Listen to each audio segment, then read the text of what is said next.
కర్నూలులో దారుణంగా పడిపోయిన ఉల్లి ధర. కిలో ఉల్లి 30 పైసలకు పతనం. క్వింటాల్ 1200కు కొనుగోలు. రాజమండ్రిలో మసాజ్ సెంటర్లపై దాడులు. పోలీసుల అదుపులో 11 మంది. స్పా ముసుగులో వ్యభిచారం చేస్తున్నట్టు గుర్తింపు. ఏలూరులో కారు ప్రమాదం. అదుపు తప్పి పంట పొలాల్లో బోల్తా. 3 యువకులకు గాయాలు. నర్సాపురంలో ఉద్రిక్తత. రామ్ చెట్టు విషయంలో ఇరు వర్గాల గొడవ. ముందస్తుగా పోలీస్ టికెట్ ఏర్పాటు. ఆదిలాబాద్ ఇచ్చోడలో ఆర్టీసీ బస్సులో మంటలు. అప్రమత్తమై బస్సును నిలిపివేసిన డ్రైవర్. భయంతో పరుగులు తీసిన ప్రయాణికులు. హైదరాబాద్ ను ముంచెత్తిన భారీ వర్షం. వేర్వేరు చోట్ల 3 గల్లంతు. గాలింపు చేపట్టిన అధికారులు. మెదక్ జిల్లా తూప్రాన్లో భారీ వర్షం. లోతట్టు ప్రాంతాలన్నీ జలమయం. ఏరిన వర్షపు నీరు.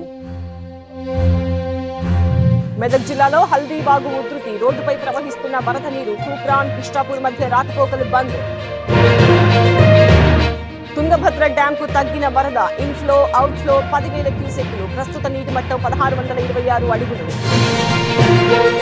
నాగార్జున సాగర్ ప్రాజెక్టు 20 గేట్లు ఎత్తివేత. ఇన్ఫ్లో అవుట్ఫ్లో 2 లక్షల క్యూసెక్లు. ప్రస్తుత నీటి మట్టం 587 అడుగులు.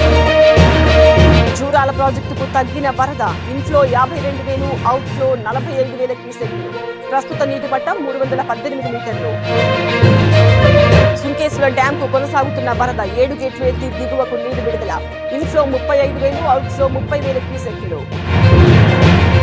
శ్రీశైలం ప్రాజెక్టుకు కొనసాగుతున్న వరద. 4 గేట్లు 10 అడుగుల వేరే ఎత్తివేత. ప్రస్తుత నీటి మట్టం 883 అడుగులు. భద్రాచలం దగ్గర పెరుగుతున్న గోదావరి. 37 అడుగులకు చేరిన నీటి మట్టం. గోదావరిలోకి భక్తులు వెళ్లకుండా బారికేడ్ల ఏర్పాట్లు. ప్రకాశం బరాజ్కు పెరిగిన వరద ఉధృతి. ఇన్ఫ్లో అవుట్ఫ్లో 3 లక్షల క్యూసెక్లు. 70 గేట్లు ఎత్తి దిగువకు నీరు విడుదల. వైసీపీ పాలనలో విధ్వంసం జరిగింది. చంద్రబాబు పాలనలో ముందడుగు వేస్తోంది. ఏపీకి కేంద్రం పూర్తిగా సహకరిస్తుందన్న నడ్డా. శ్రీకాళహస్తి ఆర్టీసీ బస్టాండ్లో చోరీ. ప్రయాణికురాలు నుంచి 3,85,000 అపహరణ. బాలుడితో కలిసి మహిళ చోరీ చేసినట్టు అనుమానం. కర్నూలులో పోలీసుల తనిఖీలు. 10 కేజీల గంజాయి పట్టివేత. 5 నిందితులు అరెస్ట్. శ్రీశైలం ఆలయంలో పెరిగిన భక్తుల రద్దీ. స్వామి అమ్మవార్ల దర్శనానికి 3 గంటల సమయం. స్పర్శ దర్శనాలకు అనుమతి. తిరుమలలో కొనసాగుతున్న భక్తుల రద్దీ. 31 కంపార్ట్మెంట్స్ లో వేచి ఉన్న భక్తులు. శ్రీవారి సర్వదర్శనానికి 15 గంటల సమయం. ముంబైలో కురుస్తున్న భారీ వర్షాలు. జలమయమైన ప్రధాన రహదారులు. వరద నీటిలో వాహనదారుల ఇబ్బందులు. ఐటీఆర్ ఫైలింగ్ కు ఇవాళే ఆఖరు. గడువు పొడిగించారు అని ప్రచారం. వార్తలను కొట్టిపారేసిన ఐటీ శాఖ.